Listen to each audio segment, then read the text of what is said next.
আসসালামু আলাইকুম। আমার হাতে দেখতে পাচ্ছেন মোবাইলের পুরাতন ব্যাটারি। তো এই মোবাইলের পুরাতন ব্যাটারি দিয়ে আমি একটি সুন্দর টর্চ লাইট তৈরি করব। মানে বাড়িতে যে পুরনো পড়ে থাকা টর্চ লাইটগুলো ছিল, সেই লাইটগুলোতে আগের যে অ্যাভারেটি লাইট ছিল সেইগুলোতে এখন আর ব্যাটারি দিয়ে চালানোর মতো সম্ভব না, কারণ এখন তো আধুনিক জামানা।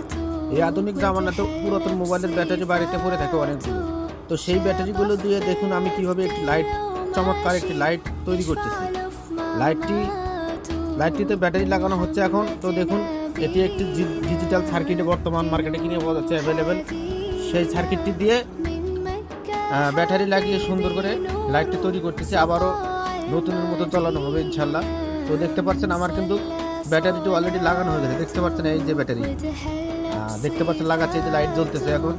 তো এটাকে আমি এখন সেটিং করে দেবো। তো সেটিংটি কিভাবে করি, মূলত সেটিংটি না করলে কাজের সুন্দরটা আসবে না, মানে কাজের গেটারটা ভালোভাবে আসবে না। তো দেখুন কিভাবে কাজটি ফিনিশিং দেই। তো এখানে সার্কিটটি আসলে লাগিয়ে দিচ্ছি সুপার ব্লু আটা দিয়ে, না হলে কিন্তু সার্কিটটি লড়াচড়া করবে, তখন কিন্তু কাজটা দীর্ঘদিন লাস্টিং করবে না। তো সুন্দর করে সুপার ব্লু আটা দিয়ে আমি সার্কিটটি লাগিয়ে দিচ্ছি। দেখতে পাচ্ছেন সার্কিটটি লাগানো হচ্ছে সুপার ব্লু আটা দিয়ে। তো আপনাদের বাড়িতে যদি কারো এরকম পুরাতন মোবাইলের ব্যাটারি থাকে, তো যে কোনো ইলেকট্রিশিয়ানের কাছে নিয়ে যেয়ে আপনারা কারেন্ট যাওয়ার পরে যে সমস্যা হয় সেগুলো সমস্যা সমাধান করে নিতে পারেন। এর মধ্যে আমার মিতা এসে গেছে, দেখতে পাচ্ছেন আমার মিতা মোটামুটি খুব খুশি আপনাদেরকে দেখা দিল আপনাদের সাথে এসে।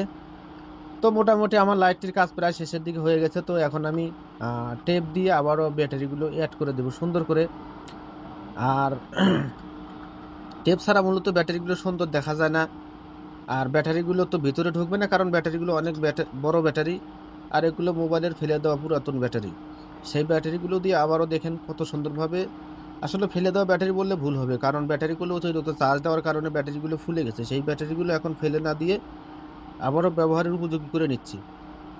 তো ইনশাল্লাহ যদি আপনাদের ভিডিওটি ভালো লাগে তো ভিডিওটি শেয়ার করে দেবেন, যাতে অন্যরা দেখে উপকৃত হতে পারে। আল্লাহ হাফেজ।